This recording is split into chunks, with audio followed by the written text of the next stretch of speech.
is struggling, What? when one is struggling with something inside of themselves, that they don't, they feel as if they should be a different sex or what have you, and they're constantly struggling. I have many best friends who have transitioned from female to male and male to female. Throughout that process, you sort of, from what I understand, from the experiences I've heard, you sort of go on a roller coaster of emotions, wanting to come out and then holding yourself back. What was it for you that was sort of the breaking point, and how did you deal with that? Well, to one degree or another, I had suppressed it my whole life. When you're really young, you don't really even have any idea what you're dealing with. When I got older, I realized that's why I like playing with the girls versus the boys. I wasn't competitive in sports, but I like hanging out and playing with the girls. I just felt more comfortable. I always tell the story, and I'm not embarrassed by it one bit. I remember at the age of 12, I walked into my sister's bedroom, and her clothes were out. And I just had this urge to try on her clothing. I did not yet, at the age of 12, I didn't know what sex was. So I didn't equate putting women's clothes on to sex. And that was a very defining moment, because later when I learned what sex was, and I started learning more and more about myself, it dawned on me that it's not sex, it's gender identity. It's a big, big difference. So it felt normal, it felt natural, it felt very comfortable. And then, of course, kept it in the closet while, the military and the police department, and on and on and on. The defining moment happened, I was literally keeping clothes in a suitcase, hidden in a closet, and, when the wife was at work, something I tried on, and it was getting very frustrating, because I knew there was a world out there, and she had gone on a long vacation. I said, okay, now's my time. And I got dressed, and I went to a gay nightclub, and met other girls, started talking and started learning. And the one thing that came out of the conversation was, I was on my third marriage.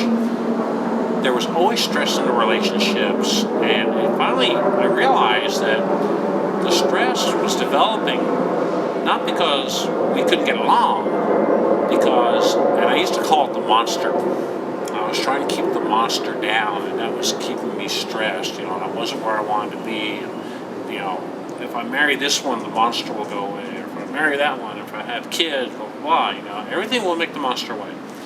The only thing to make the monster go away is to make the transition.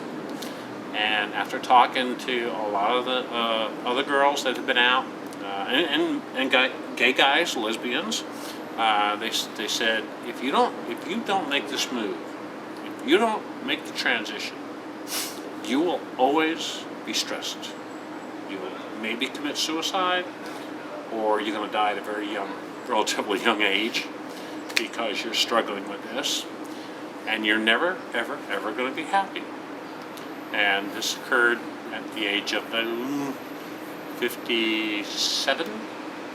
And I thought, I am not going to do that to myself. I am going to start finding happiness. It's time for me. I've raised 4 kids. I've given. Now it's my turn. It's my turn. And I remember talking to Linda and told Linda I'm terrified to tell my wife about this because she'll leave me. And Linda said she's going to leave you anyways. It's just a matter of time. And you're not doing her any service. She was right. So, that was the defining moment when I sat down with my wife and told her. And it was rough. And it hurt to do it. It wasn't cold or callous. We cried, we hugged, And then what really happened was so weird. She became very supportive. She did her research. She educated me on a lot of stuff. And I remember one day she told one of my kids, "This is not by BB's choice." It wasn't my choice. I made a decision to transition. But I didn't make a choice to want to be a woman. There's a big difference there. And the one boy, he just can't get that. You know, he thinks that one day I'm going to be a woman. No, it's not like that. So that was the defining moment. It was about 3 years ago. And other than, losing my children, relationship with them and her, my life has never been so happy. Does that sound right? I've never been so happy. I mean, every day is a joy. There's times, like anybody else, there's times I get depressed about this or depressed about that. Face isn't moving along fast enough, hair won't grow fast enough, but it's no different than anybody else, The community, very supportive, very supportive. I have, you had asked earlier about a support group. I have numerous girlfriends. Now, we call ourselves mentors, and some call us drag moms, and I have 3 girls that now my 4 girls, I forgot one. And it's kind of like you pay back. And I've done makeup overs for them, helped them with their first night out, counseled them, and I always make sure they understand I'm not a professional counselor. I'm telling you what worked for me and what didn't work for me. But I have brought 3 girls out in public. The other one made her own way. And that has been so rewarding, where I can see, look what I've done for them. And it's not influencing somebody to do something they don't want to do. It's giving them the encouragement and confidence they need to make that decision. Follow what I'm saying? And one of my sons tries saying, "Well, you just followed everybody's influence." No, you have my own mind. I knew what I was getting into when I did it. And I do tell the girls, you might lose your children. You might have problems at the job, but one fully came out. She works for Intel, and Intel has been great. I work for the city of Albuquerque. The city has been super. Everybody from the mayor on down cheering for me. Oh yeah, really great, really great. It's like Mayor Barry, Sal Bragiola, I'm just saying their names. But no, and it's a Republican administration, and they're so cool. They're just really great. So that was the defining moment when I told her. Once I got through telling her, I knew I could do anything because I love her. I love her dearly. Stop.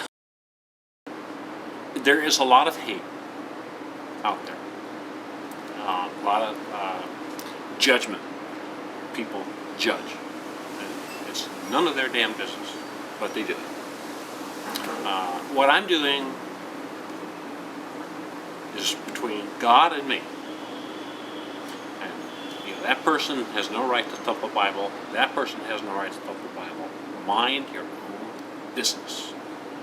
Leave me alone. If you have a problem, you need to get counseling. I'm fine. And I really, really haven't had that happen. I know what's going on out there. I feel so much grief for those who have had a tough time. I can sympathize with that. Loss of the children is one way. Life is what you make of it. I've had some down times. There's some people that won't talk to me, but I figure there's no loss. Because their maturity level, their knowledge level is that low. They're not a very interesting person, and I don't want to talk to them anyways.